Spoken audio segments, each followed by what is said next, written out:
Hello guys, ఈరోజు two main economic charts చూద్దాం.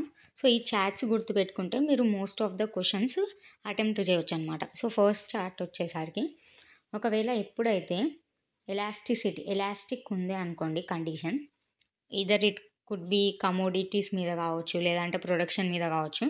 So market situation ఎలాస్టిక్లో ఉంది అండ్ ప్రైస్ అనేటిది ఇంక్రీజ్ అవుతుంది అని అనుకోండి.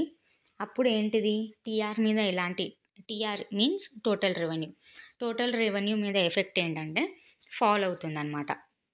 So decreases. సో ఇక్కడ మీరు ఏం గుర్తుపెట్టుకోవాలి, price increase and elastic situation అని అంటే fall. So next elastic situation, price అనేటి డిక్రీజ్ అయితే అప్పుడు effect on TR will be rising. So ఇక్కడ ఆపోజిట్ అనమాట. ఇన్ఎలాస్టిక్లో ప్రైస్ ఒకవేళ ఇంక్రీజ్ అయిందే అనుకోండి, ప్రైస్ చేంజ్ అనేటిది, సో ఇంక్రీజ్ అయితే టీఆర్ మీద ఎఫెక్ట్ అనేటిది ఇక్కడ రైజ్ అవుతుంది. అదే ఇక్కడ ఫాల్ అయింది కదా, ఐ మీన్ ఇంక్రీజ్ అయినప్పుడు ప్రైస్ ఇంక్రీజ్ అయినప్పుడు ఎలాస్టిక్ కండిషన్లో టీఆర్ మీద ఎఫెక్ట్ అనేటిది డిక్లైన్ ఉంది. అదే ఇన్ఎలాస్టిక్ ఆపోజిట్ అనమాట. సో ఇక్కడ రైజ్ అవుతుంది. సో ఈ గ్రాఫ్ మీరు ఈజీగా గుర్తుపెట్టుకోవాలి. సో ఎలా అడుగుతారు క్వశ్చన్స్ అని అంటే, so the market condition or the production is in elastic situation. So when the price change increases what is the effect on TR అని అడుగుతారు. సో అప్పుడు మీకు అక్కడ కాన్స్టాంట్, ఫాల్, రైజ్ అని ఇస్తారు. So answer will be fall. So మిమ్మల్ని ఇలా కూడా అడగవచ్చు, ఎలాస్టిక్ సిచ్యువేషన్ ఉంది, సో టీఆర్ అనేటిది డిక్లైన్ అవుతుంది, అప్పుడు ప్రైస్ చేంజ్ ఏమవుద్ది అని, సో ఇంక్రీజ్ అవుద్ది. సో మీరు ఈ క్వశ్చన్ని 3 మెథడ్స్లో అడగవచ్చు. ప్రైస్ ఇచ్చి, ఎలాస్టిక్ ఇచ్చి, ఎఫెక్ట్ అడగచ్చు, లేదంటే ఎఫెక్ట్ ప్రైస్ ఇచ్చి ఎలాస్టిసిటీ అడగచ్చు, ఎలాస్టిసిటీ ప్రైస్ ఇచ్చి ఎఫెక్ట్ అడగచ్చు. సో మీరు ఈ సీక్వెన్స్ని గుర్తుపెట్టుకోవాలి. మీరు ఒకవేళ ఎలాస్టిక్ గుర్తుపెట్టుకుంటే ఈజీగా గుర్తుపెట్టుకోవచ్చు, ఇన్ఎలాస్టిక్ ఆపోజిట్ అని చెప్పేసి. సో ఇక్కడ మెయిన్ ట్రిక్ వచ్చేసి ఏంటి అంటే రెడ్. సో రెడ్ ఏంటంటే ఆర్ఈడి.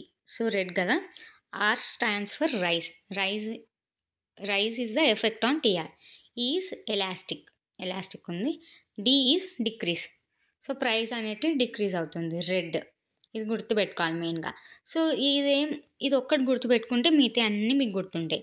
సో ఎందుకనంటే ఇక్కడ ఎఫెక్ట్ రైజ్ అవుతుందంటే నెక్స్ట్ ఆటోమేటిక్గా ఎలాస్టిక్ కండిషన్లో ఇక్కడ రెడ్ ఫాల్ అవుతుంది, ఇక్కడ డి ఉంది, డిక్రీజ్ ఉంది కాబట్టి ఇక్కడ ఇంక్రీజ్.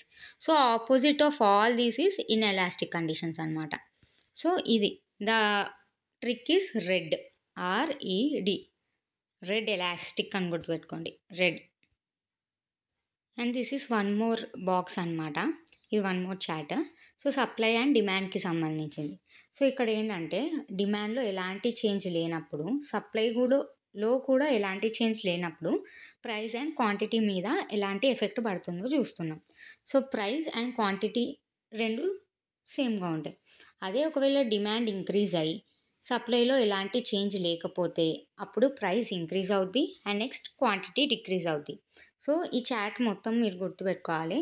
అండ్ నెక్స్ట్ ఇప్పుడు ఇక్కడ ఏంది, డిమాండ్ ఇంక్రీజ్ అయింది, సప్లై కూడా ఇంక్రీజ్ అయింది, అప్పుడు ప్రైస్ మీద ఎఫెక్ట్ ఏంది, అంబిగ్యూస్ అని అంటే దాని అర్థం ఎన్ నెంబర్ ఆఫ్ ఛాన్సెస్ ఉండొచ్చు, ఎన్నో ఆన్సర్స్ కావచ్చు, మల్టిపుల్ సొల్యూషన్స్ అనమాట. సో మనం పర్టికులర్గా ఇదే కండిషన్ అని, ఇక్కడ ప్రతి దగ్గర ప్రైస్ ఈదర్ ఇంక్రీజ్ అయింది లేదా డిక్రీజ్ అయింది. సో అంబిగ్యూస్ అంటే ఇక్కడ మనం చెప్పలేము అనమాట, అది ఇంక్రీజ్ అవ్వచ్చు, డిక్రీజ్ అవ్వచ్చు. Like it is depending upon some other, like all the factors or the market conditions and etcetera.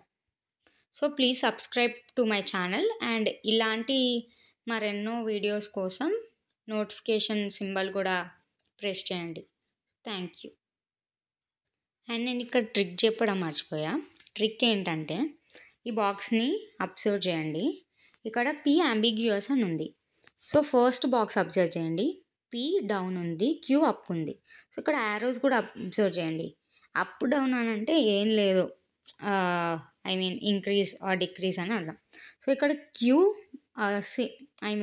Arrow symbol upward ఉంది, సో ఇక్కడ క్యూ అనేటిది అప్, పీ డౌన్ ఉంది, so P equal to down. ఇక్కడ కూడా observe చేయండి, P symbol up side ఉంది, so ఇక్కడ P అనేటిది అప్ అని అంటే రైట్ వర్డ్ అని అర్థం, డౌన్ అని అంటే లెఫ్ట్ సైడ్ అని అర్థం. సో ఇక్కడ decrease in supply and no change in demand అనుకోండి, అప్పుడు ప్రైస్ అనేటిది ఇంక్రీజ్ అవుతుంది. అప్ అనంటే ఇంక్రీజ్ అవుతుంది. క్యూ అంటే డౌన్ అంటే డౌన్‌వర్డ్. సో, మీరు ఈ గ్రాఫ్ ఈ చార్ట్‌ని తప్పకుండా గుర్తుపెట్టుకోవాలి. ఎన్నో క్వెషన్స్ వస్తున్నాయన్నమాట. దీని మీద పక్కా ఒక్క క్వెషన్ అయితే ఉంటుంది. ప్రతి ఒక ప్రీవియస్ పేపర్స్ ఒక 10 ప్రీవియస్ పేపర్స్ చూస్తే ఒక క్వెషన్ అయితే ఈ చార్ట్‌లో నుంచి పక్కా ఉంటుంది. So, please do remember and subscribe my channel.